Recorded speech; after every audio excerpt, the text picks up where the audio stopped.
Nah ini sasaran lokasi agroforestry ini saya berdasarkan Permen LHK ya Pak yang 23 2021. Jadi sasaran lokasinya kegiatan penanaman sama juga seperti kemarin. Ini ada pola intensif dan agroforestry ya. Kemudian untuk pola agroforestry jika diterapkan pada lokasi RHL terdapat kegiatan pertanian yang dilakukan masyarakat. Sedangkan pola intensif kebalikannya. Ya kemarin ya. Ini mengulang supaya kita ini karena aturan ya, jadi saya ada ulang-ulang untuk penentuan arealnya.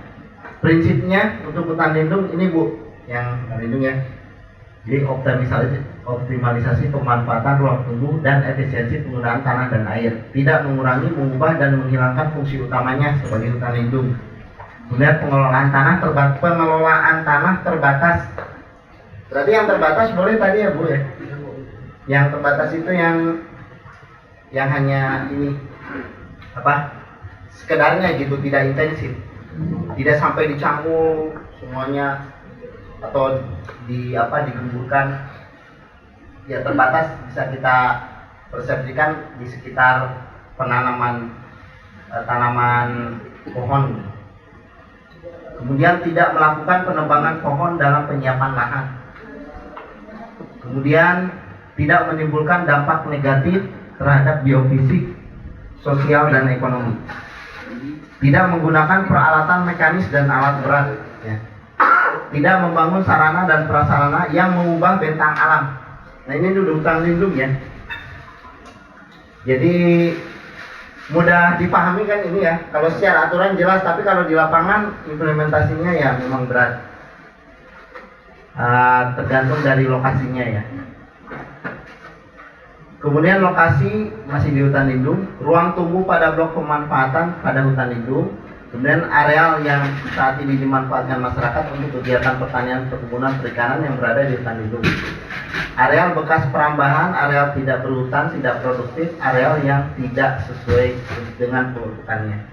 Jadi ini sasaran agroforestry ya, kira-kira ini daerah. Kemudian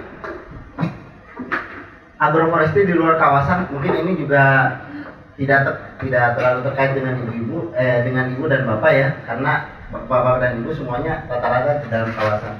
Tapi ini boleh dibaca aja nanti ya di lahan sendiri. Nah bapak dan ibu sekalian, besok itu kita kurang lebih mau mengobservasi lapangan. Jadi nanti kita akan melakukan untuk ini pembuatan peta ini.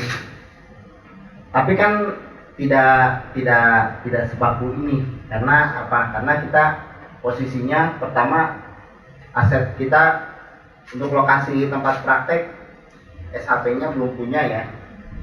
Tapi kita buat aja ya dengan mengukur arealnya, memakai GPS yang sudah Bapak Ibu pelajari. Betul nggak? Locus JIS masih ingat cara penggunaannya? Masih. Kalau masih berarti saya serahkan ke Bapak Ibu dari awal sampai akhir. Artinya gini. Apensa Pak. Apensa. Ya, Apensa. Pelatihannya lokus tapi yang dipakai Apensa Pak. Pelatihannya lokus tapi yang dipakai Apensa. Oke. Nanti sebatas mana Apensa itu bisa melakukan? Tidak bisa Pak. Apensa harus ada Jangan ada base petanya. Oh, base petanya. Oke. Iya. Kalau begitu Lokus.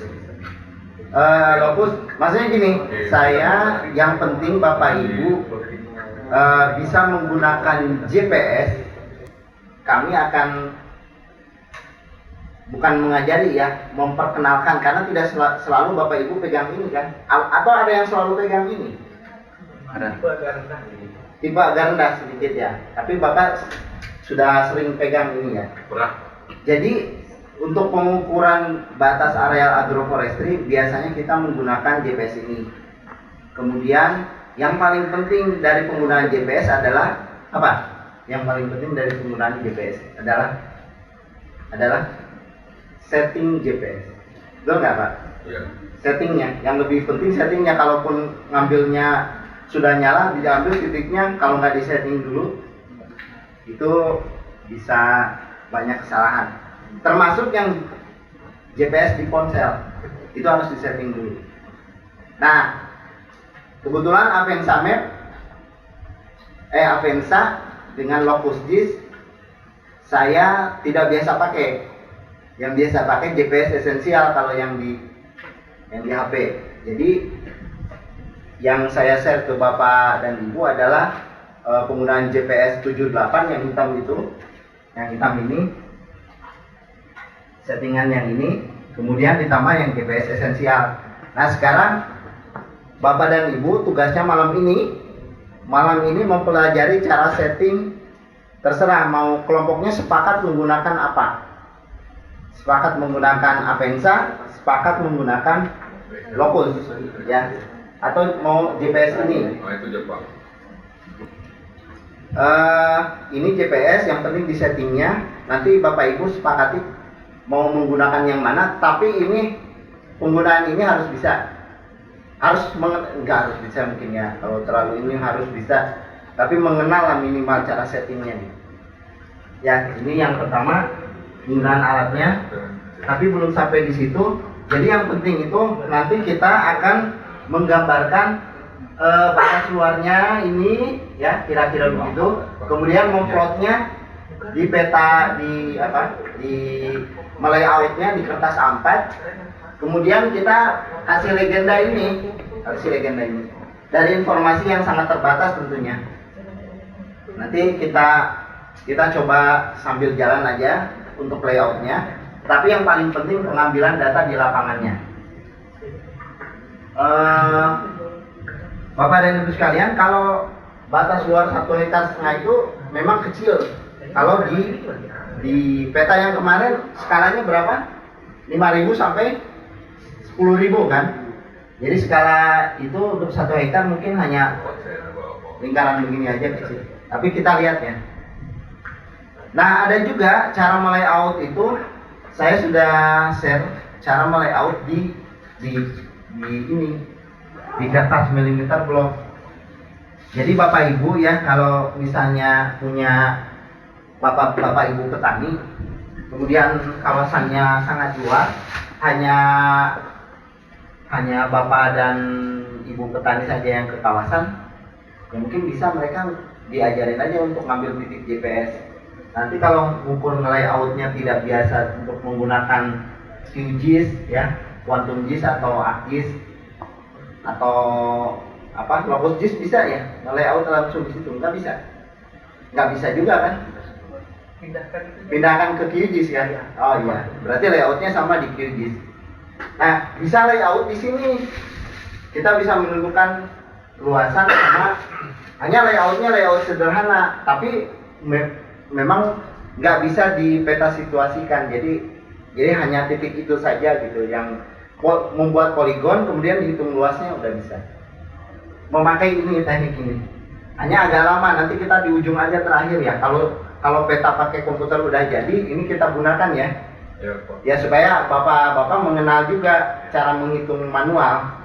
Karena petani itu kalau dengan HP punya GPS, kemudian punya titiknya, hanya ada pensil dan penggaris, udah bisa ngitung luas gitu Pak, manual.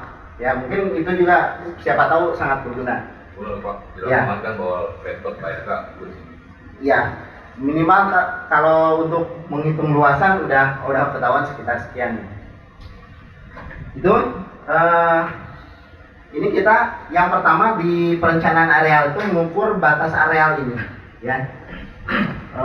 Kayaknya ini saya powernya oke.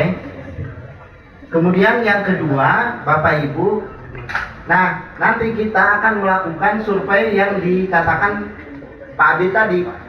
Jadi posisinya kita akan melakukan survei lapangan, observasi lapangan untuk apa? Untuk membuat ini nanti rancangannya, untuk membuat pola tanam ya. Pola tanamnya mau seperti apa? Dengan melihat kondisi yang sudah ada di lapangan. Apakah mau seperti ini yang pohon kayunya di pinggir saja, kemudian di sini karena kelerengan akan dibuat konservasi tanah dan airnya. Ya, atau dibuat yang seperti ini lorong. Ya, atau campuran. Atau berselang. Ya. Ini pola tanam untuk menentukan pola tanamnya. Nanti ini berdasarkan hasil identifikasi potensi di lapangan. Dan metodenya nanti dijelaskan Pak Habib ya untuk identifikasi